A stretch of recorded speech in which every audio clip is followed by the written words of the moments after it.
नमस्कार स्टूडेंट्स, स्वागत है आप सभी का आज के हमारे वीडियो सेशन के अंदर। स्टूडेंट्स, आज की वीडियो के अंदर डिस्कशन करेंगे क्रिमिनल लॉ के एक ऐसे टॉपिक के बारे में जो अपने आप में बहुत कॉम्प्लिकेटेड है, जो अपने आप के अंदर इतना कॉम्प्लिकेटेड है कि कई बार जजेस और सीनियर एडवोकेट्स भी कंफ्यूज हो जाते हैं। जी हाँ, आज का टॉपिक है कि मर्डर और कल्पेबल होमिसाइड में क्या डिफरेंस है।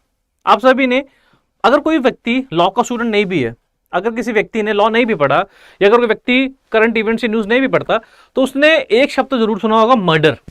लेकिन बहुत सारे स्टूडेंट्स ऐसे हैं या बहुत सारे लोग ऐसे हैं जिन्होंने कल्पेबल होमिसाइड के बारे में नहीं सुना, राइट। तो आज की वीडियो के अंदर हम कल्पेबल होमिसाइड और मर्डर के बारे में चर्चा करेंगे और देखेंगे कि इन दोनों में क्या डिफरेंस होता है, बिकॉज लॉ इन दोनों ऑफेंसेस को अलग अलग प्रकार से ट्रीट करता है। Culpable homicide amounting to murder and culpable homicide not amounting to murder. और ये डिफरेंस इतना बारीक है, इतना सटल है कि कई बार जजेस भी कंफ्यूज हो जाते हैं कि व्यक्ति द्वारा किया गया अपराध क्या मर्डर की कैटेगरी में आता है या कल्पेबल होमिसाइड की कैटेगरी में आता है।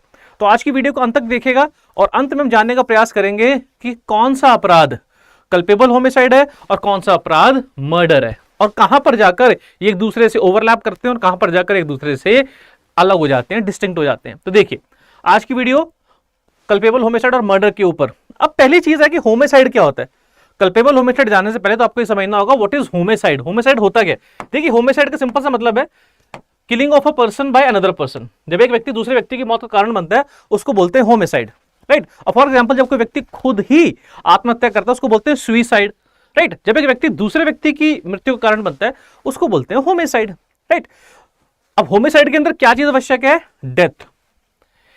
एक इंसान, सपोज ए ने कोई एक्ट किया या कोई ऐसी बॉडी इंजरी दी, बॉडीली इंजरी दी जिसके कारण बी की डेथ हो गई, राइट। अब प्रश्न खड़ा होगा कि क्या ए ने मर्डर किया है, कल्पेबल होमिसाइड किया है, या फिर ए के ऊपर कोई चार्ज नहीं लगेगा, या फिर ए ने नेग्लिजेंस के कारण बी की डेथ कर दी है, बी की डेथ का कारण बना।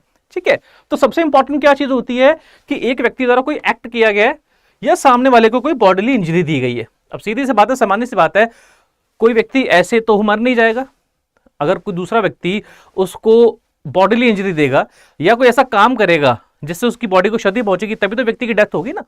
सिर्फ बातों से तो कोई मर नहीं जाएगा, सिर्फ हल्की सी चपेट लगाने से, चपत लगाने से या फूंक मारने से तो कोई मर नहीं जाएगा, ठीक है ना। मरना मतलब बॉडी को क्षति पहुंची है, बॉडी को हार्म पहुंचा, सीरियस हार्म।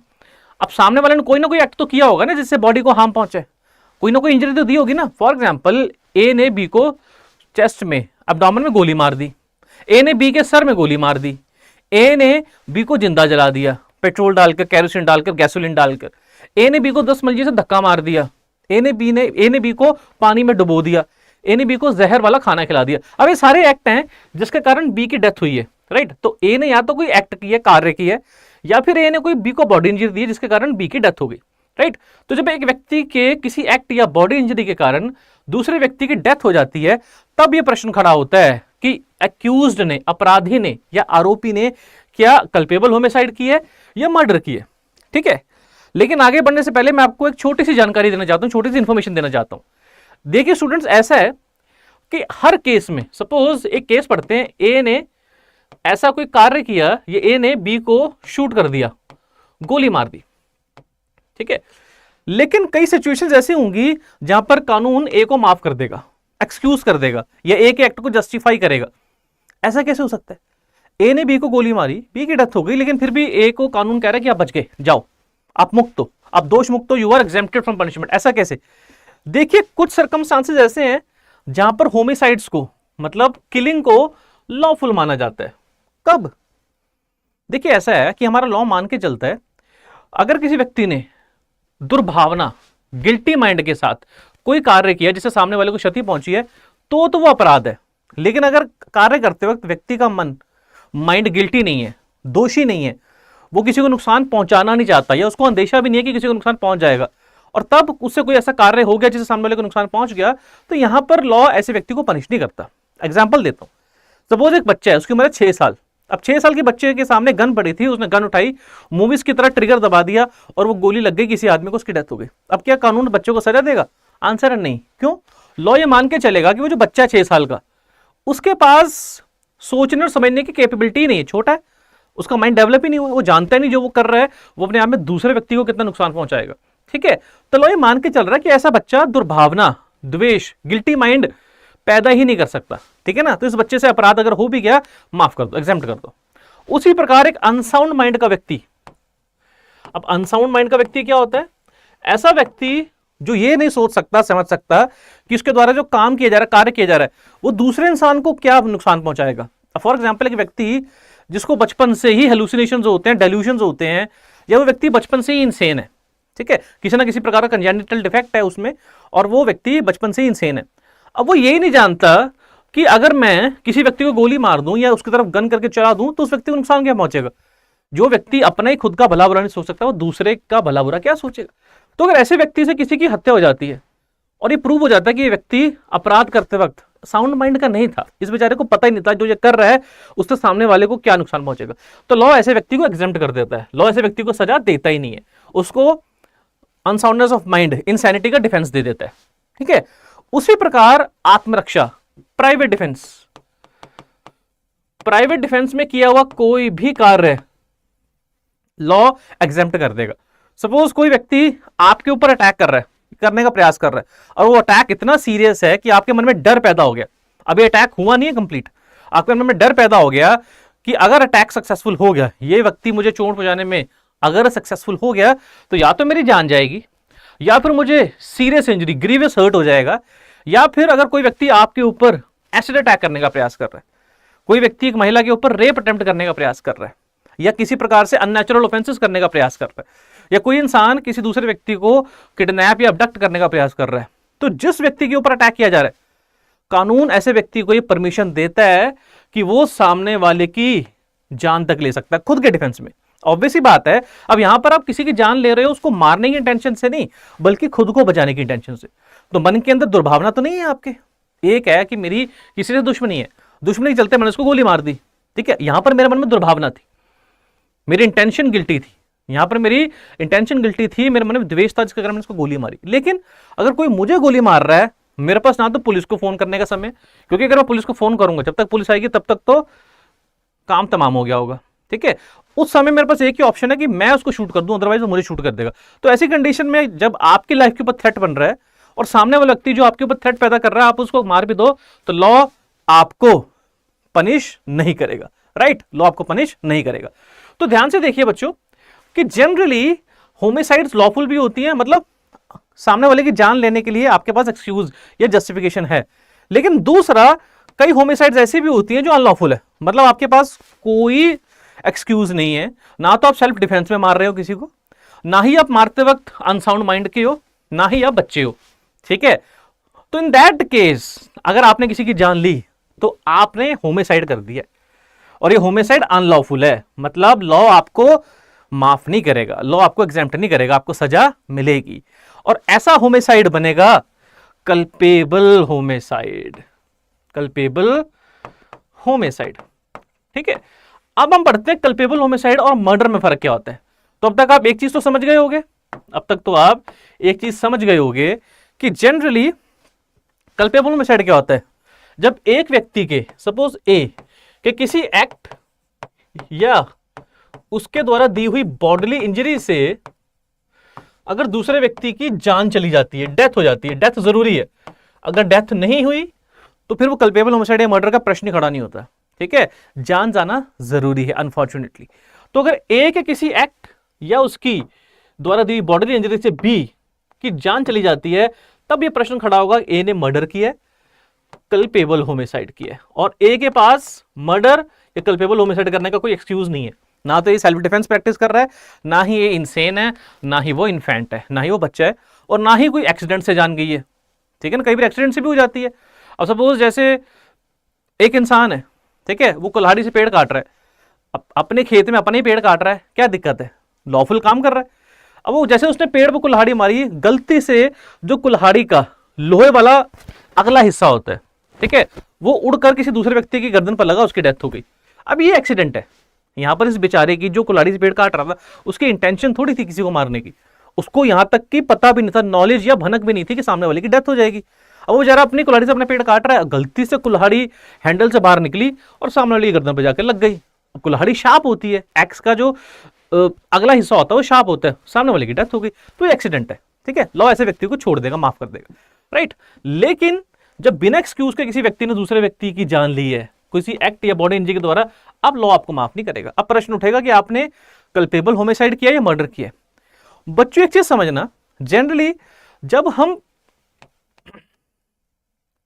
किसी एक्ट को, किसी कार्य को ऑफेंस की श्रेणी में डालते हैं, ठीक है, तो दो चीजें चाहिए होती हैं। पहली चीज होती है मेंस रिया, मतलब आपके मेंटल एलिमेंट, आप किस माइंडसेट से वो काम कर रहे हो, और दूसरा होता है फिजिकल एक्ट, जिसके द्वारा किसी को नुकसान या क्षति पहुंची। अपराध, हर अपराध के अंदर दो चीजें बहुत जरूरी होती हैं, मेंस रिया और एक्टस रियस। मेंस रिया और एक्टस रियस। मेंस रिया मतलब अपराध करते समय, वो कार्य करते समय आपकी मेंटल कंडीशन क्या है। मेंटल कंडीशन मतलब क्या आप जानबूझ के अपराध कर रहे हो, क्या आप अपराध करके दूसरों को नुकसान पहुंचाना ही चाहते हो, या फिर ना तो आप जानबूझ के अपराध कर रहे हो, ना आप सामने वाले को नुकसान पहुंचाना चाहते हो, लेकिन गलती से कुछ हो गया जिससे सामने वाले को चोट लगी। ठीक है, एग्जांपल देता हूं, सपोज मैं ऑफिस जा रहा हूं, अब मैं ऑफिस से लेट हो गया, जनरली मैं होता नहीं हूं बट हो गया मान लो। अब मैंने बहुत जल्दी से अपने घर का दरवाजा खोला ताकि मैं जल्दी से गाड़ी की तरफ जाऊं और ऑफिस पहुंचूं, क्योंकि गुरुग्राम में ट्रैफिक वैसे बहुत ज्यादा है। अब हुआ क्या कि मुझे नहीं पता था मेरे घर के बिल्कुल गेट के बाहर एक आदमी जो फोन में बात कर रहा है। अब बारिश हो रही थी तो उसने छांव लेने के लिए या उसने शेड लेने के लिए मेरे घर के गेट के बाहर आके खड़ा हो गया, ठीक है। अब इन दैट केस मुझे जल्दी से ऑफिस जाना था तो मैंने गेट पुश किया। अब जैसे ही गेट उसको लगा वो जमीन पर गिरा, सपोज उसके फ्रैक्चर हो गया। अब क्या इस केस में मैंने आपको अपराध किया है? आंसर इज नो, मैंने कोई अपराध नहीं किया। क्यों नहीं किया? क्योंकि यहां पर ना तो मेरी इंटेंशन थी, इच्छा थी उसको चोट पहुंचाने की, मुझे पता ही नहीं था गेट के बाहर खड़ा कौन है, मैं तो जल्दी जल्दी में गेट खोल रहा था अपने घर का, वो भी वन। दूसरा, मुझे भनक, नॉलेज, अवेयरनेस भी नहीं थी कि मेरे इस कार्य से उसको चोट पहुंच जाएगी।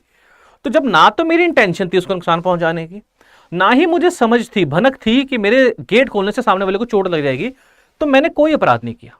क्यों?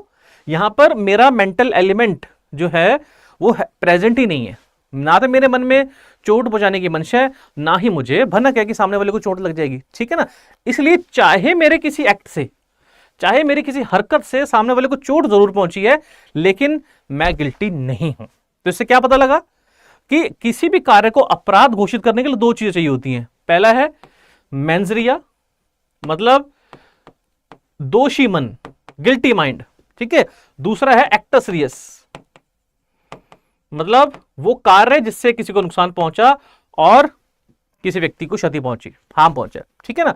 इन दोनों में से अगर कुछ भी नहीं है तो फिर आपका कार्य अपराध नहीं होगा, ठीक है ना। एग्जांपल देता हूं, अब सपोज मेरी एक इंसान से दुश्मनी है, मुझे दिख गया कि वो मेरे घर के बाहर गेट के बिल्कुल सामने खड़ा है, पता है मुझे कि अगर मैं गेट खोलूंगा उसके चोट लगेगी, क्योंकि लोहे का गेट है, आयरन का गेट है, हैवी होता है, उसको इंपैक्ट होगा। मैंने जानते पूछते गेट पुश किया जिससे उसको धक्का लगा, वो गिर गया, उसकी इंजरी हो गई। अब यहां पर मैंने अपराध करिए, क्यों? यहां पर मेरी इंटेंशन थी उसको चोट पहुंचाने की। इंटेंशन अगर नहीं भी थी तो मुझे पता तो था कि मैं अगर गेट खोलूंगा इसके पुश लगेगा और एक गिरेगा, इसके चोट लगेगी। तो यहां पर मेरा मन गिल्टी था, दोषी था, तो यहां पर मैंने अपराध कर दिया। तो इससे में क्या समझ में आता है? इससे में समझ में आता है कि किसी भी कार्य को अपराध घोषित करने के लिए दो चीजें चाहिए होती हैं। पहला है गिल्टी माइंड, आपके मन में दोष, और दूसरा है एक्ट जिसके द्वारा आपने किसी दूसरे को नुकसान पहुंचाया। अब जरा चलते हैं दोबारा कल्पेबल होमिसाइड पे। कल्पेबल होमिसाइड क्या चीज होती है बच्चों? ध्यान से समझना। होमिसाइड मतलब जब एक व्यक्ति किसी दूसरे व्यक्ति की जान ले लेता है, राइट। एक व्यक्ति जब किसी दूसरे व्यक्ति की जान ले लेता है, ठीक है। ए ने बी की जान ले ली किसी कार्य, किसी बॉडी इंजरी के द्वारा। अब ध्यान से समझना, अब यहां पर वही मेंस रिया का कॉन्सेप्ट अप्लाई करो। कॉन्सेप्ट ये कहता है कि अगर ए ने बी की जान ली, ठीक है, कोई ऐसा कार्य करके जिसको देख के ही समझ में आ रहा है that A has the intention of causing death. A ने कोई कार्य किया जिससे बी की जान गई, और ये देख के ही समझ में आ रहा है कि ए ने वो कार्य किया ही बी को मारने के लिए। कैसे पता लगेगा? अब ए ने सपोज बी को 10 मंजिल की 10 स्टोरी बिल्डिंग से धक्का मार दिया। अब ये क्या देख के समझ में नहीं आ रहा है कि ए बी को मारना ही चाहता था? अदरवाइज क्यों उसको 10 मंजिल की बिल्डिंग से धक्का मारेगा? सपोज ए ने बी सो रहा था, बी के ऊपर कैरोसिन डाला और एक लाइटर से उसको इग्नाइट कर दिया। अब ये क्या देख के समझ में नहीं आ रहा कि ए बी को मारना ही चाहता था, इंटेंशन ही थी ए की बी को मारने की, अदरवाइज क्यों किसी पे कोई तेल डालेगा, कैरोसिन डाल के उसको आग लगाएगा, ठीक है ना। सपोज ए ने एक जहर मिला हुआ खाना, एक स्वीट डिश, अब सपोज बी को काजू कतली बहुत पसंद है, तो ए ने क्या किया, काजू कतली बनाई, उसमें जहर डाल दिया, ठीक है, और वो मिक्स करके बी को खिला दिया। क्या यहां देख के समझ में नहीं आ रहा कि ए बी को मारना ही चाह रहा है, इंटेंशन, अदरवाइज क्यों जहर वाला खाना बी को देगा, ठीक है ना। तो अगर कोई कार्य ऐसा किया गया है जिससे डेथ हुई है और वो कार्य किया ही सामने वाले को मारने की इंटेंशन से गया है, तो वो बन जाता है कल्पेबल होमिसाइड। लीजिए, वो बन जाएगा कल्पेबल होमिसाइड, मतलब होमिसाइड जो अपने आप में कल्पेबल है, जो अपने आप के अंदर दोष युक्त है, and the law will punish it, ठीक है। तो पहला कल्पेबल होमिसाइड तब होती है जब एक इंसान ऐसा एक्ट करता है जिससे सामने वाले की मृत्यु हो जाती है और ये एक्ट किया ही मारने की इंटेंशन से गया। बहुत सिंपल है। अब आपको कैसे पता लगेगा मारने की इंटेंशन से एक्ट किया है? एक्ट को देख के समझ में आ जाएगा। एक्ट को देख के समझ में आएगा कि नहीं आएगा? किसी के सर में गोली मारना, किसी के ऊपर तेल डालकर आग लगा देना, किसी को 10 मंजिल की बिल्डिंग से धक्का दे देना, किसी को जहर वाला खाना खिला देना, किसी की गर्दन के ऊपर बहुत तेज तरीके से स्वॉर्ड मारना, राइट। क्या ये देख के समझ में नहीं आ रहा कि यहां पर जो एक्ट किया गया वो मारने की इंटेंशन से किया गया? Right, as simple as that. समझ में आ जाता है कि यहां पर जो एक्ट किया गया वो मारने की इंटेंशन से किया गया, तो वो अपने आप में कल्पेबल होमिसाइड है, 1। अब दूसरा देखो, दूसरे केस में क्या है कि एक इंसान ने किसी दूसरे इंसान को एक बॉडी इंजरी दी है, चोट पहुंचाई है, इंटेंशनल, जानते बूझते। एक इंसान ने दूसरे इंसान को बॉडी इंजरी दी है, चोट पहुंचाई है, उस व्यक्ति को चोट पहुंचाई है और वो चोट ऐसी है कि सामने वाले की डेथ हो सकती है। दो चीजें आ गई, एक तो सामने वाले व्यक्ति ने दूसरे व्यक्ति को इंजरी पहुंचाई, 1। अब वो इंजरी ऐसी है जिससे डेथ हो सकती है, लाइक्लीहुड है, मतलब हो भी सकती है, नहीं भी हो सकती, दोनों चीजें हैं। अब फॉर एग्जाम्पल एक इंसान ने दूसरे इंसान के पेट में चाकू मार दिया, एक इंसान ने दूसरे इंसान के पेट में चाकू मार दिया। अब आप ध्यान से समझना, आप और मैं कोई डॉक्टर नहीं है, आप और मैं कोई मेडिकल प्रोफेशनल नहीं है, हमें नहीं पता कि कहां पर कितनी जोर से मारने से डेथ हो जाएगी। टू बी वेरी फ्रैंक, कई बार डॉक्टर भी नहीं बता सकते, ठीक है ना, क्योंकि ह्यूमन बॉडी इतनी कॉम्प्लेक्स है। लेकिन अगर एक इंसान ने दूसरे इंसान को जानते बूझते चोट दी है, चोट जानबूझ के होनी चाहिए, ठीक है ना, सपोज उसके पेट में चाकू मार दिया, सपोज उसकी चेस्ट में गोली मार दी, ठीक है, 1। और वो चोट ऐसी है जिससे डेथ हो सकती है। अब सीधी सी बात है, चोट सीरियस होगी, क्योंकि हर चोट से डेथ नहीं हो जाएगी।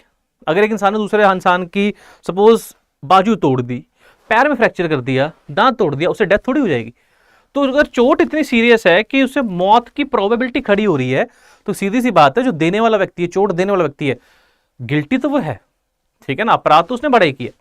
तो दो चीजें देखी जाएंगी, पहला, एक व्यक्ति ने दूसरे व्यक्ति को इंटेंशनल चोट पहुंचाई है, इंजरी दी है, 1। दूसरा, वो चोट ऐसी है जिससे मौत की संभावना खड़ी हो गई है, हो भी सकती, नहीं भी हो सकती, और अंत में मृत्यु हो गई। तो ये जो अपराध है वो बन गया कल्पेबल होमिसाइड, ये बन गया कल्पेबल होमिसाइड 2। अब तीसरी जगह पे आओ, राइट। एक व्यक्ति ने दूसरे एक ऐसा कार्य किया जानते बूझते, नॉलेज के साथ, कि उससे सामने वाले व्यक्ति की डेथ हो सकती है। तो यहां पर क्या हुआ है, एक इंसान ने ऐसा एक्ट किया जानते बूझते, नॉलेज के साथ, कि सामने वाले व्यक्ति की डेथ हो सकती है, हो भी सकती, नहीं भी हो सकती। लेकिन आपकी गिल्ट क्यों है, आपका अपराध क्यों है? क्योंकि आपने ऐसा एक्ट किया है जानते बूझते कि सामने वाले की डेथ हो सकती है। डेथ तो हो सकती है, मतलब एक्ट तो सीरियस ही होगा आपका, ठीक है। फॉर एग्जाम्पल, मिस्टर ए ने अपने फ्रेंड को पुश कर दिया नदी के अंदर, ये जानते हुए बी को तैरना नहीं आता, अब बी को जब तैरना नहीं आता, उसको नदी में आपने धक्का मार दिया, तो क्या आपको नॉलेज नहीं है कि वो डूब के मर सकता है? हर समझदार व्यक्ति को इतनी नॉलेज तो होगी कि अगर वो एक ऐसे इंसान को जिसको तैरना नहीं आता आप नदी में धक्का दे दोगे, तो क्या सामने वाला डूब के मर नहीं सकता? बहुत हाई चांसेस है वो मर जाएगा, हो सकता है बच भी जाए, कोई उसको बचा ले, लेकिन डूब के मर भी सकता, हो सकता है वो खुद ही बच जाए, हाथ पैर मार के किनारे पे आ जाए, ठीक है ना। तो अगर ए ने बी को धक्का मारा जानते बूझते, नॉलेज के साथ, कि वो बेचारा मर सकता है डूब के, और बी डूब के मर गया, तो यहां पर ए ने कल्पेबल होमिसाइड कर दिया। क्यों? ए गिल्टी है, आपको नहीं पता कि इंसान को डूब के मर सकता है, आप उसको जानते बूझते धक्का मार रहे हो पानी में। अब यहां पर बी की डेथ हो गई तो A is guilty of culpable homicide. तो हमें क्या समझ में आया? हमें यह समझ में आया तीन चीजें हैं कि अगर एक इंसान किसी दूसरे व्यक्ति की मृत्यु का कारण बनता है, कैसे? या तो इंटेंशनली उसकी मृत्यु कर देता है किसी भी कार्य से, गोली मार दी, आग लगा दी, कुछ भी कर दिया, या फिर उसको ऐसी बॉडी इंजरी देता जानते बूझते जिससे मौत हो सकती है, हो भी सकती नहीं भी हो सकती। दो, तीसरा जानते बूझते ऐसा कोई कार्य करता है जिससे सामने वाले की मौत हो सकती है, सामने वाले की मृत्यु हो सकती है। अब एक बड़ा अच्छा केस था एम्परर वर्सेस धीरजिया, ध्यान से समझना। इस केस का नाम था एम्परर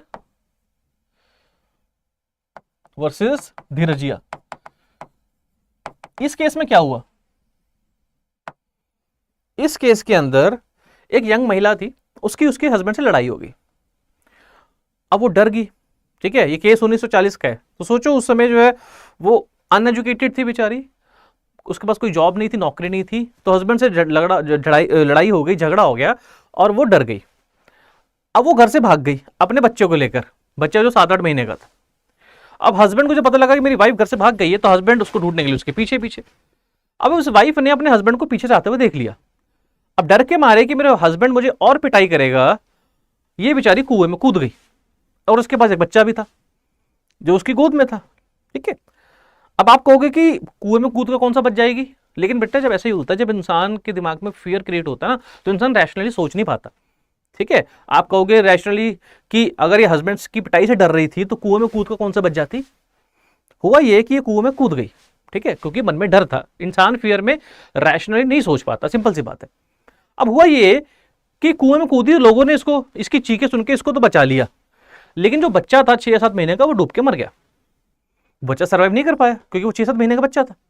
अब इन दिस केस प्रश्न आया कि इस महिला ने मर्डर किया, कल्पेबल होमिसाइड किया। कोर्ट कहती है कि बच्चे को लेकर पानी में कूद गई, ठीक है। अब सीधी सी बात है, इसकी इंटेंशन तो नहीं थी अपने बच्चे को मारने की, इसी खुद का ही बच्चा था, पहली चीज 1।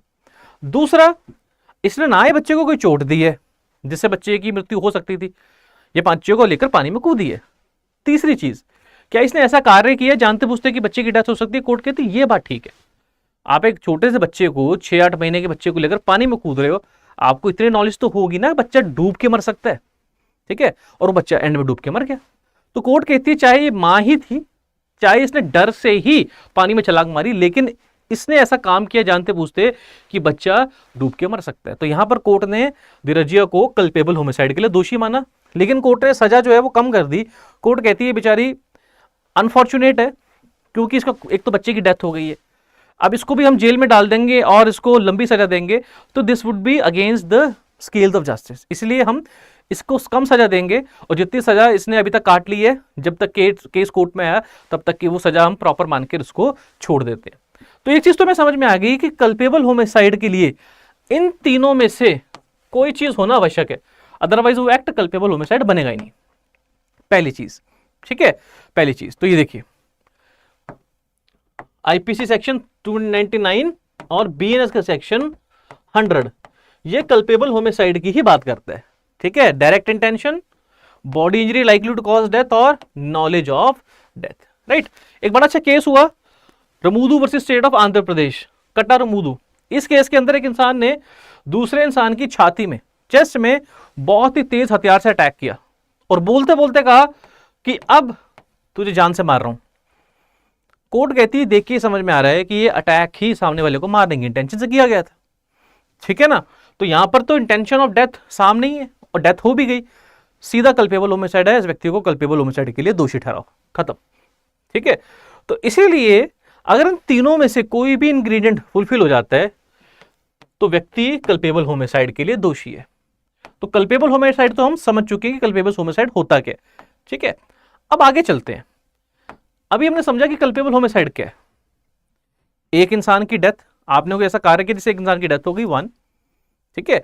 तो वो कार्य किया आपने या तो सामने वाले की जान लेने की इंटेंशन से, या आपने किसी को बॉडी इंजरी दी जिससे डेथ हो सकती थी, तो एक्ट तो आपका सीरियस था। और तीसरा, आपने जानते बूझते कोई ऐसा कार्य किया कि सामने वाले की डेथ हो सकती है, फिर भी आपने वो काम किया, जैसे किसी को पानी में धक्का मार देना, नदी में धक्का मार देना या कुएं में धक्का मार देना, और सामने वाले की डेथ अगर हो गई तो ये बन जाता है कल्पेबल होमिसाइड।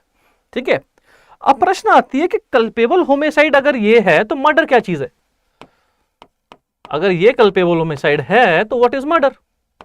बच्चों ध्यान से देखना, कल्पेबल होमिसाइड और मर्डर कोई अलग अलग अपराध नहीं है।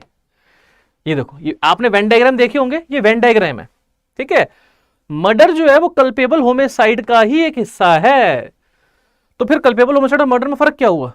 फर्क ये है, murder is more serious form of culpable homicide. ये ज्यादा सीरियस है। क्यों ज्यादा सीरियस है? क्योंकि यहां पर जो दोषी है, आरोपी है, उसकी गिल्ट ज्यादा है, उसकी गिल्ट ज्यादा है। ठीक है, तो यूं समझो कि कल्पेबल होमिसाइड मींस, अगर मैं आपको एनालॉजी दूं, ग्रेजुएशन, और murder means post graduation. That means graduation का अगर लेवल यहां है तो पोस्ट ग्रेजुएशन का यहां है। ठीक है ना? अगर किसी व्यक्ति ने कल्पेबल होमिसाइड किया है तो मतलब अपराध तो उसने किया है लेकिन वो कम गिल्टी है। मर्डर के अंदर उसका गिल्ट बढ़ जाता है। क्यों बढ़ जाता है? उसका दोष बढ़ जाता है। क्यों बढ़ जाता है? क्योंकि या तो उसके मन में इंटेंशन या नॉलेज ज्यादा सीरियस थी मारने की, या फिर उसके द्वारा किया हुआ काम बड़ा सीरियस था जिससे सामने वाले की डेथ हुई है। देखो बच्चों, जो लॉ होता है ना, लॉ जनरली बहुत बारीक होता है। मैं आपको समझाऊंगा कैसे। छोटी छोटी सर्कमस्टांसेस में चेंजेस के कारण जो है लॉ का एप्लीकेशन चेंज हो जाता है। ठीक है, अभी तक मैंने आपको यह बताया कल्पेबल होमिसाइड क्या होता है, लेकिन अब मैं आपको बताऊंगा कि कल्पेबल होमिसाइड की एक ऊपर की डिग्री है मर्डर, ऊपर की डिग्री है। ठीक है, मतलब मर्डर जो है वो कल्पेबल होमिसाइड तो है ही है, अलग नहीं है उससे, लेकिन एक डिग्री ऊपर, एक डिग्री ऊपर। इसीलिए बोलते हैं culpable homicide is genus and murder is species, क्योंकि जो मर्डर है वो कल्पेबल होमिसाइड तो है ही है। ठीक है, जिसने पोस्ट ग्रेजुएशन की है उसने ग्रेजुएशन तो की ही होगी, लेकिन पोस्ट ग्रेजुएशन ग्रेजुएशन फर्क क्या है? डिग्री का। ठीक है, पोस्ट ग्रेजुएशन हायर डिग्री है। ग्रेजुएशन, अब मैं हूं सपोज, मान लो मैं पोस्ट ग्रेजुएट हूं लॉ में, ठीक है, तो मैं लॉ में ग्रेजुएट तो होऊंगा ही ना, तभी तो मैंने पोस्ट ग्रेजुएशन की है। ठीक है ना? लेकिन फर्क कहां आ जाता है? डिग्री का, लेवल का। उसी प्रकार से कल्पेबल होमिसाइड अपने आप के अंदर एक अपराध है। अब वही कल्पेबल होमिसाइड जब 2 डिग्री ऊपर चला जाता है, ठीक है, जब व्यक्ति का दोष बढ़ जाता है। दोष क्यों बढ़ेगा? दोष इसलिए बढ़ेगा, या तो जो व्यक्ति कल्पेबल होमिसाइड कर रहा है, या तो उसके जो मन के अंदर जो दुर्भावना है वो ज्यादा है, इस कारण दोष बढ़ गया, या फिर उसने जो एक्ट किया वो बहुत ज्यादा सीरियस है, तब उसका दोष बढ़ गया। ठीक है ना? तब जाके कल्पेबल होमिसाइड मर्डर बन जाएगा। लीजिए, कल्पेबल होमिसाइड मर्डर बनता है। ठीक है, तो कल्पेबल होमिसाइड, इसके अंदर कुछ स्पेशल इंग्रेडिएंट ऐड कर दो, सीरियसनेस को बढ़ा दो, तो ये कल्पेबल होमिसाइड हो गया मर्डर। अब मैं आपको बताता हूं मर्डर क्या होता है, ध्यान से देखिए। तो पहली बात तो ये है कि कल्पेबल होमिसाइड और मर्डर के बीच में ये मत समझना कि दोनों अलग अलग अपराध, अलग अलग नहीं है। ठीक है, कल्पेबल होमिसाइड ये डिग्री, मर्डर ये डिग्री। तो पहले कोई कार्य कल्पेबल होमिसाइड, उसके बाद अगर उसके अंदर ज्यादा गिल्ट है तो मर्डर, अदरवाइज कल्पेबल होमिसाइड। ठीक है, एग्जाम्पल देता हूं। एग्जाम्पल ये है, अब ध्यान से समझना। कल्पेबल होमिसाइड,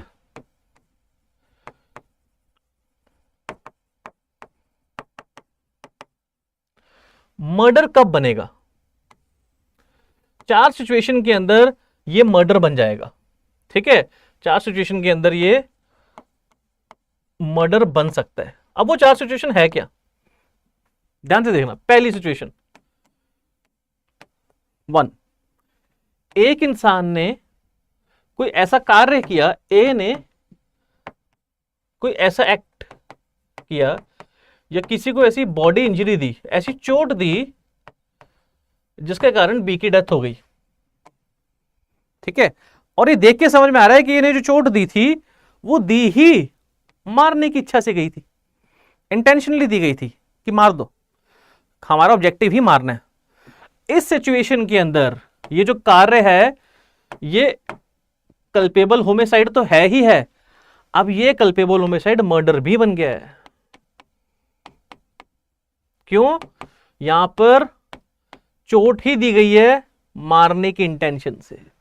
तो कल्पेबल होमिसाइड तो है ही है, तो ये लोअर डिग्री ऑफ ऑफेंस तो है ही है, लेकिन साथ में बड़ा होकर अब मर्डर भी हो गया। ठीक है, वन थिंग एग्जाम्पल देता हूं आपको, एक बड़ा अच्छा केस है।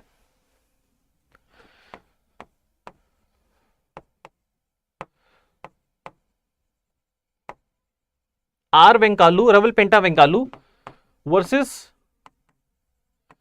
State of Hyderabad, versus state of Hyderabad. अब इस केस में हुआ क्या? इस केस में हुआ ये कि कुछ लोगों की एक इंसान से दुश्मनी थी, कुछ लोगों की एक इंसान से दुश्मनी थी। ठीक है, अब ये रात को आए, वो बेचारा जिससे दुश्मनी थी वो बेचारा अपनी हट में सो रहा था, झोपड़ी में सो रहा था। ठीक है, आराम से सो रहा था। ये आए, इन्होंने बाहर से हट को ताला लगा दिया, हट के ऊपर मिट्टी का तेल डाला और आग लगा दी। अब जैसे ही आग लगी तो बेचारा अंदर से उठा। अब उसने बाहर भागने की कोशिश की तो उन्होंने उसके घर को या हट को बाहर से ताला लगा दिया, तो वो बेचारा बाहर भी नहीं निकल पाया, गेट बंद था। अब सोचो उसके आसपास की हट जल रही है, वो अंदर फंसा हुआ है, बाहर से गेट बंद है। अब वो ये शोर शराबा सुन के जो बेचारा गेट हट के अंदर फंसा हुआ था, उसका नौकर बचाने के लिए आया उसे, लेकिन इन्होंने नौकर को भी पीट के भगा दिया। ठीक है, और जो पड़ोसी बचाने हैं पड़ोसियों को भी पीट के भगा दिया। अंत में हट पूरी तरह जल गई, वो बेचारे अंदर ही उसकी डेथ हो गई। अब मुझे बताओ, क्या इस एक्ट को देख के ही समझ में नहीं आ रहा कि ये जो आग लगाई गई है झोंपड़ी को, ये मारने की इंटेंशन से ही लगाई गई है? यस और नो? अदरवाइज क्यों आप किसी की हट की झोपड़ी के ऊपर आग लगाओगे? आप उसको मारना ही चाहते हो। तो कोर्ट ने यही कहा इस केस के अंदर, आपने जो हरकत की है सभी ने, ये आपने हरकत की ही मारने की इंटेंशन से है, ये हरकत ही मारने की इंटेंशन से की गई है, इसीलिए ये कल्पेबल होमिसाइड तो था ही था, साथ में ये मर्डर भी बन गया है, इसलिए अब आपको सजा मिलेगी मर्डर के अंदर, पहली चीज। दूसरा, इस केस के अंदर तो कल्पेबल होमिसाइड बन गया मर्डर, वन। दूसरा एग्जांपल देते हैं। अब एक इंसान ने एक ऐसा काम किया है with intent to cause body injury, दूसरे इंसान को नुकसान पहुंचाना चाहता है। ठीक है, ऐसी बॉडी इंजरी दी है, और वो बॉडी इंजरी जो है वो जानते बूझते दी है, नॉलेज के साथ दी है कि मैं जिसको मार रहा हूं उसकी मौत हो सकती है। ध्यान समझना, एक इंसान ने दूसरे इंसान को, सपोज ए ने बी को एक ऐसी बॉडी इंजरी दी, मतलब शरीर को उसके चोटिल कर दिया, हॉकी से मार दिया, रॉड से मार दिया, या केवल हाथ और पैरों से मार दिया, जानते बूझते कि मेरी इंजरी से बी की मौत हो सकती है। बी की फोकस बी पे है, क्यों? क्योंकि बी सपोज हो सकता है किसी बीमारी से जूझ रहा हो सकता है बी को कोई बीमारी हो सकता है बी का अभी मेडिकल ऑपरेशन हुआ हो, उसकी सर्जरी हुई हो, वो बेचारा ऑलरेडी कमजोर वल्नरेबल है। ये जानते बूझते आपने उसको ऐसी चोट दी है जिससे बी की मौत हो जाएगी, किसी और की हो ना हो। और सपोज बी है, इस बेचारे की किडनी का ऑपरेशन हुआ है, अब किडनी का ऑपरेशन हुआ है और मेजर ऑपरेशन था, तो ये बेचारा कमजोर है। अब ए को पता है कि इसका ऑपरेशन हुआ किडनी का, ठीक है, अब ए ने जानते बूझते बी को वहीं मारा, किडनी की तरफ ही मारा। ठीक है, जानते बूझते कि इस इंजरी से बी की मौत हो सकती है, किसी और की हो ना हो पता नहीं। जो हेल्दी आदमी है, अगर उसके आप किडनी की तरफ एब्डोमेन में, लोअर एब्डोमेन में लात मार दोगे तो उसकी डेथ ना हो, शायद वो झेल जाएगा, लेकिन ये बेचारा कमजोर आदमी नहीं झेल पाएगा। तो यहां पर ए ने जानते बूझते कि बी का ऑपरेशन हुआ और ये कमजोर है और बी को लात मारी, जानते बूझते कि इससे इसकी डेथ हो जाएगी, किसी और की हो ना हो, और अंत में बी की डेथ हो गई, तो ये एक्ट बन गया मर्डर, ये कल्पेबल होमिसाइड बन गया मर्डर। तो यहां क्या पता लगा हमें कि यहां पर अगर कोई ऐसा एक्ट है या कोई ऐसी बॉडी इंजरी दी गई है, ठीक है, that is likely to cause death of specific person, तो ये एक्ट बन जाएगा अपने आप के अंदर मर्डर।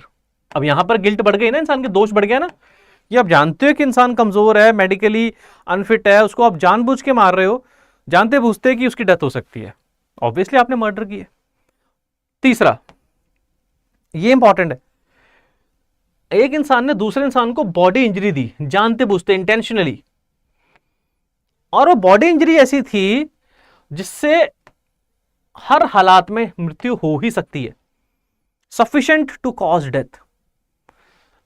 ए ने सपोज बी की चेस्ट में 5 गोलियां मारी इंटेंशनली, ए ने बी की चेस्ट में 5 गोलियां मारी इंटेंशनली।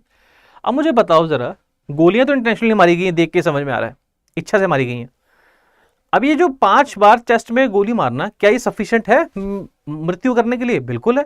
डॉक्टर बता देंगे देख के कि अगर किसी की चेस्ट में आप 5 गोलियां मारोगे तो बहुत कम चांसेस होंगे वो बच जाए। तो ये जो इंजरी है ये है ही इतनी सीरियस कि हर हाल में डेथ कर ही देगी, और अगर डेथ हो गई तो ये बन गया मर्डर। ठीक है, ये कल्पेबल होमिसाइड से क्या बन गया? मर्डर। अब यहां देखो कल्पेबल होमिसाइड और मर्डर में फर्क क्या है। कल्पेबल होमिसाइड क्योंकि लेसर डिग्री ऑफ ऑफेंस है, तो इसके अंदर कल्पेबल होमिसाइड ने सपोज ए ने बी को मारा, जानते बूझते गोली मारी, लेकिन वो क्योंकि एक गोली थी और वो लगी लोअर एब्डोमेन में, तो उससे मौत हो भी सकती थी, नहीं भी हो सकती थी। ठीक है, 50-50 था, प्रोबेबिलिटी थी। लेकिन जब ए ने बी को चेस्ट में 5 गोलियां मारी, अब ये इंजरी ऐसी है कि इससे हर हाल में मौत हो ही जाएगी। ठीक है ना, अब ये बन गया अपने आप के अंदर कल्पेबल होमिसाइड से मर्डर, क्योंकि इंजरी का नेचर बढ़ गया, इसलिए आपका गिल्ट भी बढ़ गया, अब सजा मिलेगी ज्यादा। ठीक है ना, तो ऐसी कोई भी इंजरी जो जानते बूझते दी गई है and that is sufficient to cause death, sufficient है वो मारने के लिए, डॉक्टर्स बता देंगे मेडिकल करके कि ये इंजरी जो है वो सफिशिएंट है मारने के लिए, it becomes murder. Culpable homicide अब क्या बन गया? मर्डर। एक आपको केस बताता हूं, बड़ा important case, Virsa Singh versus state of Punjab 1958। इस केस में क्या हुआ, कुछ लोग विक्टिम को, डिसीज्ड को पीट रहे थे बुरी तरह से। अब उसमें से एक इंसान था, उसका नाम था विरसा सिंह, बाकी सब तो हाथ पैर पे मार रहे थे। ठीक है, विरसा सिंह ने क्या किया, एक भाला लिया और भाला बड़ी ही फोर्स के साथ विक्टिम के पेट में मारा, जिससे विक्टिम की आंतड़ियां, इंटेस्टाइन बाहर आ गई, जिससे विक्टिम की डेथ हो गई 1 या 2 दिन के बाद। अब कोर्ट के सामने प्रश्न आया कि ये मर्डर है? कोर्ट कहती है हमें सिर्फ एक चीज देखनी है। ठीक है, क्या? कोर्ट कहती है पहले तुम्हें देखना है कि जो एक इंसान ने, जो अक्यूज या आरोपी है, क्या उसने दूसरे इंसान को बॉडी इंजरी दी? अब यहां पर विरसा सिंह ने पेट में छुरा मारा था या भाला मारा था, तो बॉडी इंजरी तो दी है उसने, इंटेंशनल 1। अब हमें ये देखना है कि इंजरी है कितनी सीरियस, क्या वो ऐसी है जो हर हाल में मौत कर ही देगी, इतनी सीरियस इंजरी है कि वो मौत का कारण बन जाएगी।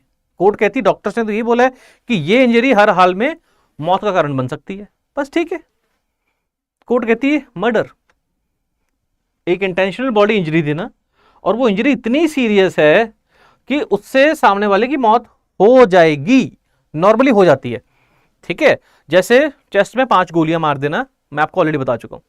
ठीक है, अब यहां पर अक्यूज ये नहीं कह सकता कि जी देखो जी मुझे तो नहीं पता था कि पेट में स्पीयर मारने से मौत हो जाती है, फर्क नहीं पड़ता। आपने भाला स्पीयर जानबूझ के मारा, हाँ। क्या वो चोट इतनी डेंजरस थी कि इससे मौत हो जाती है नॉर्मल कंडीशन में? हाँ। अब आपको ये पता था कि सामने वाले की मौत होगी या नहीं होगी, आपको ये पता था कि ये इंजरी बहुत सीरियस है या नहीं है, मैटर नहीं करता। ठीक है ना, आप 2 चीजें प्रूव हो गई हैं आपके द्वारा दी हुई इंजरी, और वो इंजरी इतनी सीरियस है कि उससे डेथ हो जाती है, खत्म। अगर डेथ हो गई इट बिकम्स मर्डर। तो यहां पर कल्पेबल होमिसाइड क्या बन जाएगा? अपने आप में मर्डर बन जाएगा। ठीक है, और चौथा केस है, किस कंडीशन में कल्पेबल होमिसाइड मर्डर बनता है? जब एक इंसान ने कोई ऐसा एक्ट किया है जानते बूझते, पता है आपको, जो अपने आप में इतना डेंजरस है, इतना डेंजरस है, इतना डेंजरस है कि हर हाल में मौत हो जाएगी, किसकी पता नहीं, पर होगी तो सही। ठीक है, और आपने बिना किसी एक्सक्यूज के वो काम किया।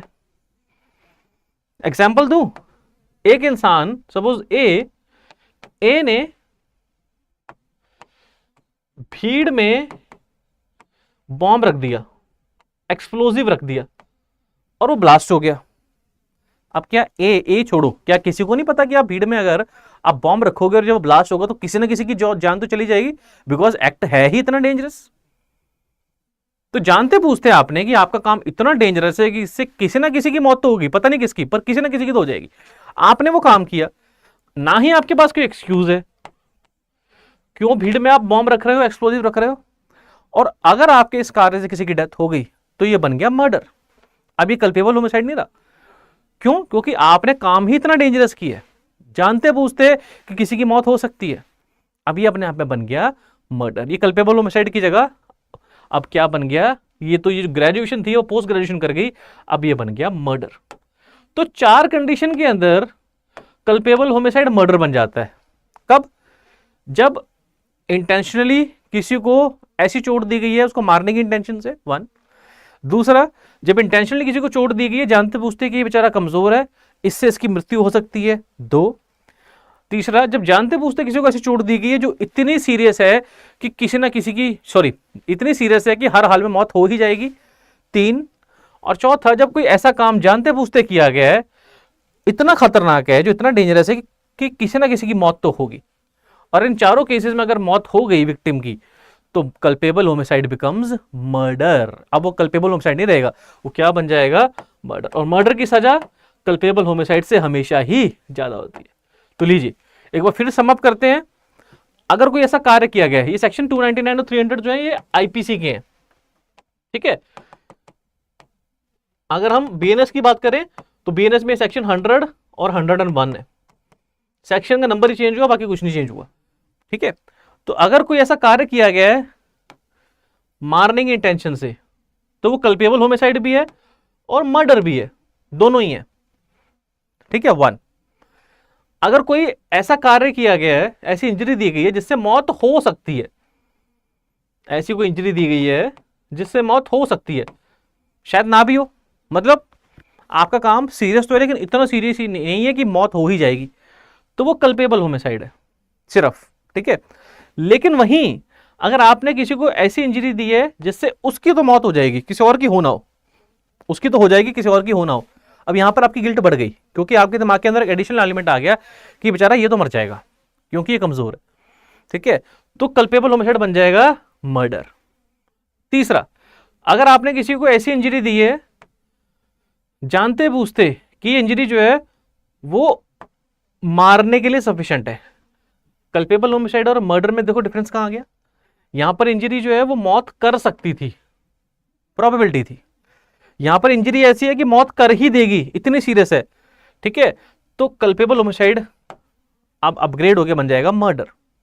नेक्स्ट, अगर किसी इंसान ने कोई ऐसा कार्य किया है जानते बूझते कि किसी की डेथ हो सकती है, प्रोबेबिलिटी है, लाइक्लीहुड, और डेथ हो गई, वो है अपने आप के अंदर कल्पेबल होमिसाइड। लेकिन अगर कोई काम आपने ऐसा किया है जो इतना डेंजरस है जानते बूझते कि उससे किसी ना किसी की मौत तो हो जाएगी और मौत हो गई, तो ये कल्पेबल होमिसाइड बन गया मर्डर। ये फर्क है कल्पेबल होमिसाइड में और मर्डर में। तो फर्क कहां आया? फर्क आया आपके मेंटल एलिमेंट में, 1। दूसरा फर्क आया आपने जो काम किया है, जो एक्ट किया है वो कितना सीरियस है। जितना ज्यादा आपका सीरियस एक्ट है, जितना ज्यादा सीरियस, गंभीर, जितना ज्यादा डेडली आपने हरकत की है उतना ही ज्यादा आपको पनिशमेंट मिलेगी, ठीक है ना। एग्जाम्पल, किसी के सर में गोली मारना और किसी की लोअर एब्डोमेन में गोली मारना, दोनों ही केस में आपने गोली मारी है, दोनों ही केस में मौत हुई है सामने वाले की, लेकिन सर में गोली मारना ये ऐसी इंजरी है जो सफिशिएंट है मौत करने के, लेकिन लोअर एब्डोमेन में गोली मारना ये ऐसी इंजरी है जिससे व्यक्ति बच भी जाता है, हमेशा मरता नहीं है, ठीक है ना।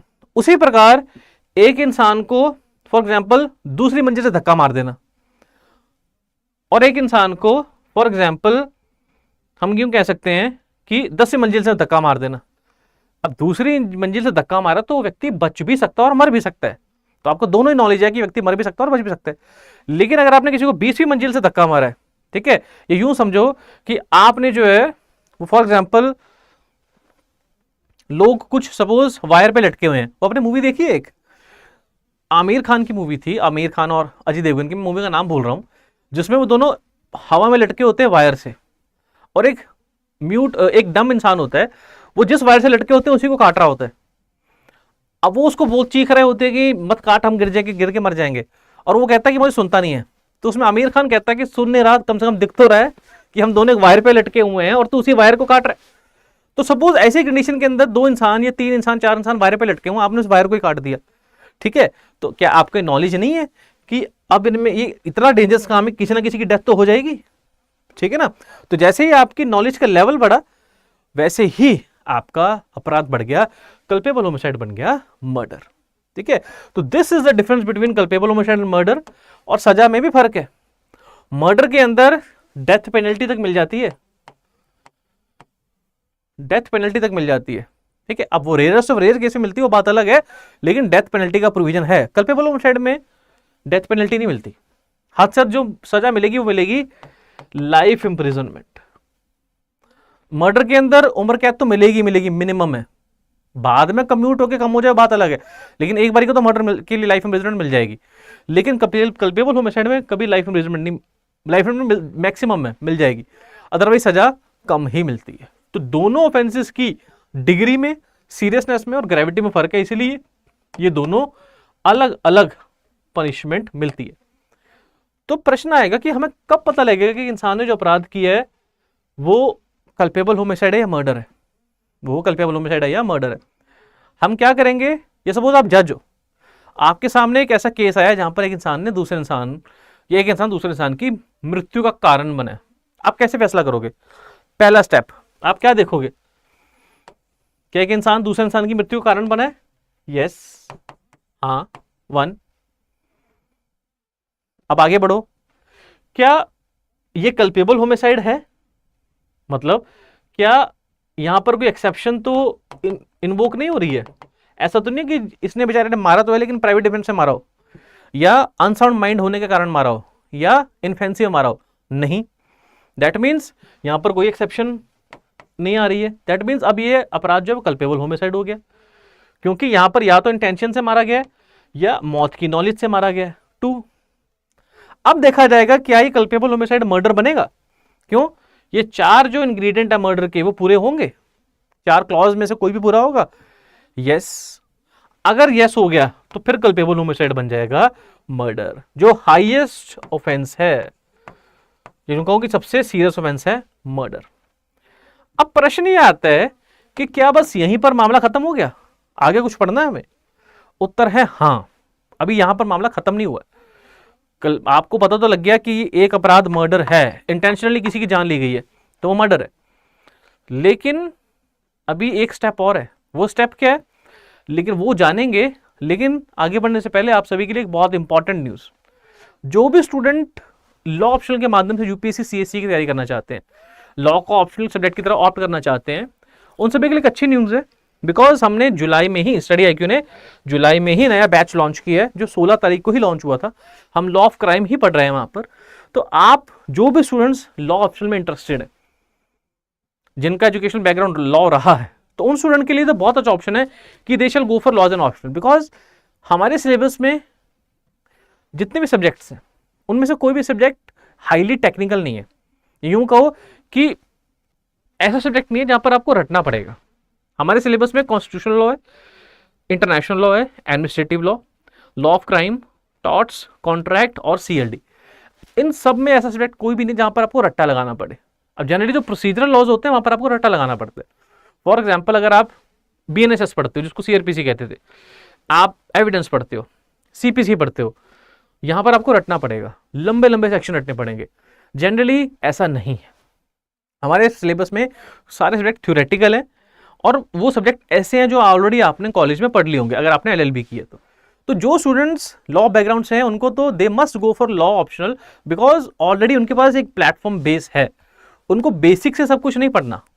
ठीक है, 1। लेकिन जो स्टूडेंट लॉ बैकग्राउंड से नहीं है लेकिन फिर भी वो लॉ पढ़ना चाहते हैं तो उनके लिए एक अच्छा मौका, बिकॉज हमारे सिलेबस में ऑलरेडी मैं आपको बता चुका हूं, कोई भी प्रोसीजरल और टेक्निकल सब्जेक्ट नहीं है, लिमिटेशन एक्ट नहीं है, स्पेसिफिक रिलीफ एक्ट नहीं है, हमारे सिलेबस में कॉर्पोरेट लॉ नहीं है, टैक्सेशन लॉ नहीं है, जो टेक्निकल सब्जेक्ट होते हैं, प्रोसीजर लॉज नहीं है। केवल और केवल हमारे सब्जेक्ट में थ्योरेटिकल, हमारे सिलेबस में थ्योरेटिकल सब्जेक्ट्स हैं, जो अगर आपकी एनालिटिकल पावर अच्छी है, अगर आपकी लॉजिकल रीजनिंग अच्छी है, आप उनको बहुत आसानी से समझ सकते हो।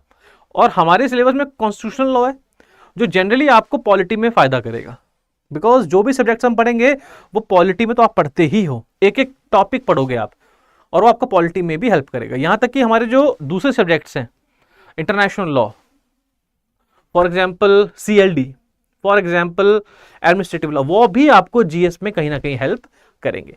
तो इसीलिए जो भी स्टूडेंट्स लॉ ऑप्शन को ऑप्ट करना चाहते हैं, they can use the code VG live. हमारी साइट पर जाकर वो लॉ ऑप्शन कोर्स को ऑप्ट कर सकते हैं, और वीजी लाइव कोड करने पर आपको वही कोर्स इस प्राइस पर अवेलेबल हो जाएगा। लेकिन याद रखना इस बैच की एडमिशंस केवल 31 जुलाई, दैट मीन्स इस मंथ के एंड तक ही खुली हैं, अदरवाइज फिर आपको नेक्स्ट मंथ के लिए ही इनरोल करना पड़ेगा। अब आगे बढ़ते हैं। तो हमने अभी तक क्या जाना कि केवल अपराध की डिग्री, सीरियसनेस और ग्रेविटी से डिसाइड होगा कि आपका अपराध कल्पेबल होमिसाइड है या मर्डर है। चलो ये प्रूव भी हो गया कि आपने इंटेंशनल किसी की जान लेने की इच्छा से ही उसकी जान ली है, तो मर्डर है। तो क्या अब आपको मर्डर की सजा मिलेगी? 5 सिचुएशन ऐसी हैं जहां पर आप फिर भी बच सकते हो। अब आप कहोगे ये क्या बात हुई, ऐसे कैसे बच जाएंगे? जानते बूझते हमने किसी की जान ली है तो वो कल्पेबल होमिसाइड तो है ही, ये मर्डर भी है, ठीक है। जान लेने की इच्छा से ही, हमने इंटेंशन से ही जान ली है, फिर हम बच कैसे जाएंगे? बच्चों ऐसा है कि लॉ आपको 5 सिचुएशन के अंदर थोड़ा सा बेनिफिट दे देगा, थोड़ी सी एग्जाम्पशन दे देगा, पूरी नहीं। आपका जुर्म माफ नहीं होगा, अपराध माफ नहीं होगा, सजा तो तब भी मिलेगी, लेकिन मर्डर घूमकर कल्पेबल होमिसाइड बन जाएगा, मतलब higher offence lesser degree of offence बन गया। कैसे? सिचुएशन देखते हैं। पहली, ग्रेव एंड सडन प्रोवोकेशन। ये देखो, दैट मीन्स अगर किसी इंसान ने दूसरे इंसान की जान ली, सपोज ए ने बी को मार दिया, उसके हेड में, सिर में गोली मार दी, लेकिन मारी क्यों? क्योंकि बी ने ए को प्रोवोक किया था, भड़काया था। इसको बोलते हैं grave and sudden provocation. B ने ए को भड़काया था, कुछ उल्टा सीधा बोला उसकी फैमिली के बारे में, उसके करियर के बारे में, प्रोफेशन के बारे में, मतलब इस तरह से भड़काया कि उस सिचुएशन में किसी को भी गुस्सा आ जाता, और इस गुस्से के कारण ए ने सेल्फ कंट्रोल खो दिया और उसने बी का मर्डर कर दिया। अब यहां पर लॉ ए को पूरी तरह से माफ तो नहीं करेगा कि आप कितने भी गुस्से में क्यों ना हो, आप मर्डर तो नहीं कर सकते ना किसी का, ठीक है ना। लेकिन लॉ आपको इतना बेनिफिट जरूर दे देगा कि चूंकि आपको भड़काया गया था, आप क्रोध में आए, इस कंडीशन में आ गए कि वहां पर व्यक्ति नॉर्मली अपराध कर देता है, ठीक है, तो लॉ आपको इतना बेनिफिट जरूर दे देगा कि आपका जो अपराध है वो मर्डर से कल्पेबल होमिसाइड, मतलब आपको डेथ पेनल्टी तो नहीं मिलेगी, लेकिन आपको उससे अन्य किसी प्रकार की पनिशमेंट मिल जाएगी, ठीक है। एक बड़ा सा केस था KM. Nanavati versus state of Maharashtra 1962। इस केस पर एक मूवी बनी है रुस्तम। इस केस में हुआ क्या, इस केस के अंदर एक नेवल ऑफिसर थे, अनफॉर्चुनेटली उनकी वाइफ का एक्स्ट्रामैरिटल अफेयर हो गया। अब हुआ ये कि उनकी वाइफ ने उनको बताया किसी दिन और उनको सच्चाई बता दी कि मेरा एक्स्ट्रामैरिटल अफेयर हुआ, और उनकी वाइफ ने उनसे माफी भी मांगी। अब इस कंडीशन के अंदर किसी को भी गुस्सा आएगा, नॉर्मल सी बात है, सभी गुस्सा आएगा, बिकॉज ये कहीं ना कहीं अपने आप के अंदर रॉन्ग कंडक्ट तो है ही। तो जो नेवल ऑफिसर थे उनको गुस्सा आया, उनको पता था कि वाइफ का अफेयर किसके साथ है। इन्होंने अपनी वाइफ और अपने बच्चों को गाड़ी में बिठाया, उनको एक सिनेमा में ड्रॉप किया, उनको बताया कि मूवी देखने चलते हैं, उनको सिनेमा में ड्रॉप किया, अपनी शिप पर गए, वहां जाकर एक पिस्टल इशू करवाई, पिस्टल को लोड किया। उसके बाद वो एक्यूज इन द सेंस कि वो उसके घर पर गए जहां पर वो व्यक्ति ठहरा हुआ था, जहां पर जिसका उनकी वाइफ से अफेयर था, ठीक है, और उसको जाकर वहां मार दिया। और कोर्ट के सामने जब मैटर आया, अब सीधी बात है तो मर्डर ही, क्योंकि आपने जानबूझ के इंटेंशनली किसी की जान ली है, ये मर्डर तो है ही। कोर्ट में जाके उन्होंने कहा कि देखो ऐसा है कि चाहे मैंने मर्डर किया है, लेकिन मुझे पहली एक्सेप्शन का बेनिफिट दो। क्यों? क्योंकि आई हैव लॉस्ट कंट्रोल, गुस्से में मैंने मर्डर कर दिया। गुस्सा कैसे? क्योंकि जब मुझे पता लगा कि मेरी वाइफ का एक्स्ट्रामैरिटल अफेयर है तो गुस्सा तो मुझे आया, उस गुस्से में मैंने अपराध कर दिया। कोर्ट कहती है पहली बात, हो सकता है कि आपको गुस्सा आया और आया भी होगा, इस सिचुएशन में किसी को भी गुस्सा आएगा, लेकिन आपका कंडक्ट, आपकी हरकत तो ये दिखा रही है कि आपको गुस्सा आया जरूर था, लेकिन मर्डर आपने पूरा प्लानिंग के संग की है, आपने गुस्से में नहीं किया। ऐसा नहीं है कि आपको पता लगा आपकी वाइफ का अफेयर और आपने वहीं पर मर्डर कर दिया, नो, आपने पूरी प्लानिंग की, आपने अपनी वाइफ को ड्रॉप किया, अपने शिप पर गए, वहां जाकर गन इशू करवाई, फिर आप जो है वो पूरे होशो आवाज के अंदर, पूरी साउंडनेस ऑफ माइंड के अंदर जो व्यक्ति, मृतक व्यक्ति है, डिसीज, उसके घर पर गए, वहां जाके उसको मारा। तो कोर्ट कहती है क्या दिखा रहा है, कोर्ट ये चीज तो ये दिखा रही है कि आपका सेल्फ कंट्रोल जो है वो लूज नहीं हुआ था, आप होशो आवाज में थे, ठीक है। तो यहां पर आपको इस एक्सेप्शन का डिफेंस नहीं मिलेगा। वन। दूसरी एक्सेप्शन क्या कहती है? दूसरी एक्सेप्शन कहती है प्राइवेट डिफेंस। एक इंसान ने दूसरे इंसान की जान ले ली प्राइवेट डिफेंस में, मतलब कोई आप पर अटैक कर रहा था, खुद को बचाने के लिए आपने उसको जान से मार दिया, ठीक है। लेकिन प्रश्न ये आता कि फिर आप पर मर्डर का चार्ज क्यों लगा? वो इसीलिए लगा क्योंकि जनरली लॉ आपको परमिशन देता है कि आप खुद की सुरक्षा में जो व्यक्ति आप पर अटैक कर रहा है उसको नुकसान पहुंचा सकते हो खुद को बचाने के लिए, क्योंकि यहां पर आपका ऑब्जेक्टिव खुद को बचाना है, सामने वाले को मारना नहीं है। लेकिन अब उसको मारोगे नहीं तब तक आप खुद को बचा नहीं पाओगे। अब एक इंसान आपको शूट कर रहा है बंद कमरे के अंदर, तो जब तक आप उसको नहीं मारोगे वो आपको बचाएगा, छोड़ेगा ही नहीं, ठीक है ना, कोई और आपकी हेल्प के लिए आ नहीं सकता। लेकिन अब हर कंडीशन में सामने वाले की हत्या नहीं कर सकते। प्राइवेट डिफेंस की भी डिग्री होती है। अब कोई आप पर अगर इतना सीरियस अटैक कर रहा है, फॉर एग्जाम्पल गोली मार रहा है, जहां पर आपको डर लग रहा है कि आपकी डेथ हो जाएगी या बहुत सीरियस इंजरी हो जाएगी, ग्रीवस हर्ट हो जाएगा, या कोई एसिड से अटैक कर रहा है, या कोई महिला के ऊपर रेप अटेम्प्ट कर रहा है, या कोई आपको किडनैप या अबडक्ट करने का प्रयास कर रहा है, या फिर कोई आपको जो है आपके संग अननेचुरल ऑफेंस करने का प्रयास कर रहा है, तब आपको लॉ परमिशन देता है, तभी आपको लॉ परमिशन देता है कि आप सामने वाले की जान ले लो। हर कंडीशन में लॉ सामने वाले की जान लेने की परमिशन नहीं देता। ऐसा नहीं कि कोई आपको चप्पल से मार रहा है, उसने चप्पल फेंक के मारी आपके ऊपर, ये मारने वाला है, तो आप उसको गोली मार दोगे। चप्पल अगर आपको लग भी गई तो डेथ थोड़ी हो जाएगी, ठीक है ना। वो फोम की चप्पल है, फोम की या जो भी रबर की चप्पल होती है, चप्पल लगने से डेथ थोड़ी हो जाएगी आपकी, हद से तो आपको हर्ट हो जाएगा। तो आप खुद के बचाव में सामने वाले को हर्ट कर सकते, जाने ले सकते। तो ऐसी कंडीशन के अंदर अगर आपने प्राइवेट डिफेंस में एक व्यक्ति की जान ले ली, ठीक है, जितना प्राइवेट डिफेंस का अधिकार आपको लॉ ने दिया था आपने उससे ज्यादा प्राइवेट डिफेंस एक्सरसाइज कर लिया और सामने वाले की जान ले ली। फॉर एग्जाम्पल किसी ने आपको थप्पड़ से मारने का प्रयास किया, आपने उसको गोली मार दी। अब वो थप्पड़ से अगर आपको लग भी जाता तो आपकी जान नहीं चली जाती, ठीक है ना। तो यहां पर आपने प्राइवेट डिफेंस के अधिकार को एक्सीड कर लिया और मर्डर कर दिया। तो लॉ चलो आपको इतना बेनिफिट जरूर दे देगा, ठीक है, कि आप प्राइवेट डिफेंस कर रहे थे और सामने वाला भी दोषी तो था ना, थप्पड़ तो वो भी मार रहा था आपके, इसलिए आपका जो अपराध है मर्डर वो घूम कर क्या बन जाएगा? Culpable homicide. Culpable homicide 2। जैसे केस था Nathan versus state of Madras. इस केस में क्या हुआ, एक व्यक्ति ने खेत लिया हुआ था किराए पे, किराए इन द सेंस कि रेंट पे लिया हुआ है, बहुत दिन से किराया दे नहीं रहा था। इसका मालिक आ गया कि मुझे या तो खेत दे या फिर मुझे या तो किराया दे या खेत खाली कर। अब इसने कहा कि मैं खेत अभी खाली नहीं कर सकता, मेरी फसल लगी हुई है। तो उसने क्या किया, मालिक ने इसकी फसल चोरी करने का प्रयास किया। अब इसने गुस्से में आकर यह अपनी फसल को बचाने के लिए सामने वाले की हत्या कर दी। कोर्ट कहती है मालिक फसल चोरी कर रहा था, थेफ्ट कर रहा था। तो थेफ्ट को बचाने के लिए आप सामने वाले की जान थोड़ी ले सकते हो। चाहे वो चोरी कर रहा था मालिक आपका, लेकिन क्या उस चोरी से आपके मन में डेथ का खतरा पैदा हो रहा था? नहीं। मालिक के हाथ में कोई हथियार नहीं था। क्या आपके मन में ग्रीवियस हर्ट का खतरा पैदा हो रहा था? नहीं। तो फिर आप सामने वाले की जान नहीं ले सकते हो। इसलिए आपने प्राइवेट डिफेंस का अधिकार को एक्सीड किया, लेकिन आपको इतना बेनिफिट जरूर मिलेगा कि मर्डर जो है वो कल्पेबल होमिसाइड बन जाएगा। 2।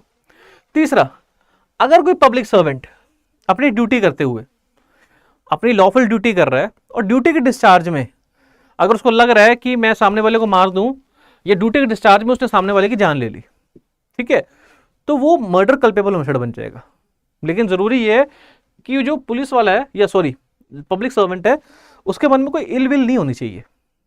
अब सपोज एक पुलिस ऑफिसर किसी को अरेस्ट करने गया, अब वो अपराधी जो है वो पुलिस ऑफिसर की कस्टडी से भाग गया। अब पुलिस ऑफिसर का काम है उसको पकड़ना, लेकिन पकड़ने का मतलब ये नहीं कि आप उसकी जान ही ले लोगे, ठीक है ना। लेकिन पुलिस ऑफिसर को लग रहा था कि अगर मैं इसको मारूंगा नहीं तो ये दूसरों को नुकसान पहुंचाएगा, तो पुलिस ऑफिसर ने उसको गोली मार दी। लॉ आपको गोली मारने की परमिशन नहीं देता ऐसी कंडीशन में, लेकिन लॉ आपको इतनी बेनिफिट दे देगा कि चलो आप अपनी ड्यूटी ही पूरी कर रहे थे, आपके मन में अपराधी के प्रति कोई या दूसरे व्यक्ति के प्रति जिसकी मृत्यु उसके प्रति कोई हेटरेट नहीं था, इलविल नहीं थी, आपने अपनी ड्यूटी करते करते सामने वाले का मर्डर किया है, तो आपको यहां पर मर्डर की जगह कल्पेबल होमिसाइड की सजा मिलेगी। 3। चौथा, सडन फाइट। सडन फाइट क्या होती है? अचानक झड़प हो गई। जैसे आप देखते हो ना, सड़क के ऊपर दो लोग लड़ पड़े आपस में, ठीक है ना, गाड़ी टकरा गई आगे से, दो गलती से गाड़ी पे स्क्रैच आ गए 2-4, तो 2-4 अगर स्क्रैच आ भी गए तो कौन सी बात है, कोई पहाड़ तो नहीं टूट गया ना। इतना बड़ा कुछ तो नहीं हुआ कि आपको ये जस्टिफिकेशन दे दे कि आप सामने वाले की जान ले लो, लेकिन लोग करते हैं क्योंकि किसी की जान से ज्यादा उनको अपनी गाड़ी की चमक प्यारी है, ठीक है ना। तो सपोज दो लोगों के बीच में झगड़ा हो गया, एक दूसरे को जानते भी नहीं है, बिना किसी प्लानिंग के, बिना किसी प्रीमेडिटेशन के किसी बात पर लड़ पड़े और एक ने दूसरे व्यक्ति की जान ले ली।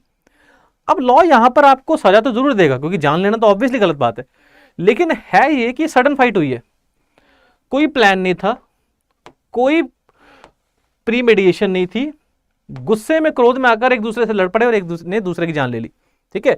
और ऐसा नहीं है कि बहुत ब्रुटैलिटी से मारा हो, यहां पर आपको लॉ इतना जरूर एग्जम्पशन दे देगा क्योंकि दोनों ही गिल्टी थे, लड़ पड़े, तो उसमें से एक इंसान की जान चली गई, ठीक है ना। तो लॉ आपको इतना एग्जम्पशन दे देगा कि चलो आपका प्लान तो नहीं था मारने का, at the moment of rage आपने हत्या कर दी है, तो ये मर्डर बन गया कल्पेबल होमिसाइड।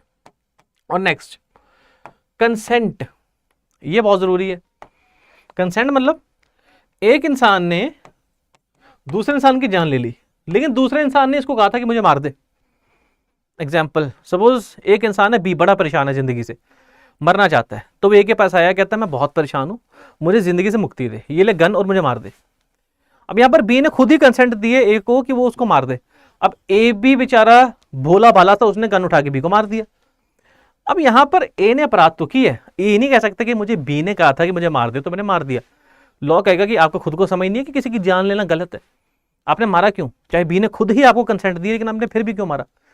तो ए को सजा तो मिलेगी, लेकिन लॉ उसको इतनी एग्जेम्पशन दे देगा कि चलो चूंकि आपने सामने वाले की कंसेंट से उसको मारा है, ठीक है, तो हम आपको मर्डर की जगह कल्पेबल होमिसाइड की सजा देंगे, ठीक है। ये बड़ा अच्छा केस था, Dashrath Paswan versus state of Bihar. इसमें क्या हुआ, हस्बैंड बेचारा स्कूल में था चाहे वो 19-20 साल का, लेकिन स्कूल में बार बार फेल हो रहा था, फ्रस्ट्रेट हो गया। उसने अपनी वाइफ को बोला कि मैं जीना नहीं चाहता, मरना चाहता हूँ। वाइफ कहती आपके बिना मैं क्या करूंगी, आप पहले मुझे मार दो, बाद में खुद मर जाना। इसने अपनी वाइफ को मार दिया, खुद मरने लगा, तो पुलिस ने उसको बचा लिया आके। अब यहां पर इसके ऊपर चार्ज लग गया मर्डर का, लेकिन कोर्ट कहती क्योंकि वाइफ ने खुद ही इसको परमिशन दी थी जान लेने की, इसीलिए this is not a murder, it is culpable homicide. इसको हम पूरा माफ तो नहीं करेंगे, लेकिन इतना एग्जम्पशन जरूर दे देंगे कि ये मर्डर जो है कल्पेबल होमिसाइड में चेंज हो गया। तो इन 5 सिचुएशन के अंदर कल्पेबल होमिसाइड जो है वो मर्डर जो है कल्पेबल होमिसाइड बन जाता है। तो अब हमें अंत में समझ के आया, इस वीडियो को अंत करने से पहले अगर हमें कल्पेबल होमिसाइड और मर्डर के अंदर फर्क करना हो, डिफरेंस करना हो, तो क्या देखेंगे। पहला, एक इंसान ने दूसरे इंसान की मृत्यु की है, मृत्यु का कारण बना है, वन। दूसरा, जिस एक्ट से, जिस हरकत से सामने वाले की मृत्यु की है, वो अपने आप के अंदर अनलॉफुल है, मतलब जस्टिफिकेशन नहीं है उसकी कोई। 2, आपका जो एक्ट है वो कल्पेबल होमिसाइड की श्रेणी में आ गया, ठीक है, या आपने इंटेंशन या नॉलेज से किसी की जान ली है। और 4 इंग्रेडिएंट पूरे हो गए सेक्शन 101 के, वो बन गया मर्डर। अगर मर्डर के अंदर कोई एक्सेप्शन अप्लाई होगी, जो हमने 5 एक्सेप्शन पढ़ी है, तो वो दोबारा से बन जाएगा कल्पेबल होमिसाइड, ठीक है। तो with this will and up this video. I hope आज की वीडियो के माध्यम से आपको समझ में आया होगा कि मर्डर क्या होता है, कल्पेबल होमिसाइड क्या होता है, इन दोनों में फर्क क्या होता है, और कौन से सिचुएशन के अंदर कल्पेबल होमिसाइड मर्डर बन जाता है, और कौन से सिचुएशन के अंदर मर्डर जो है वो कल्पेबल होमिसाइड वापस बन जाएगा। तो आज के लिए इतना ही। ऐसी और वीडियोस के लिए जुड़े रहिए स्टडी IQ IAS के साथ। आई होप आज की वीडियो के माध्यम से आपको लॉ को समझने में आसानी हुई होगी। हम ऐसी वीडियोस आपके लिए लाते रहेंगे on a weekly basis, so stay connected with study IQ IAS। Thank you, goodbye, Jai Hind.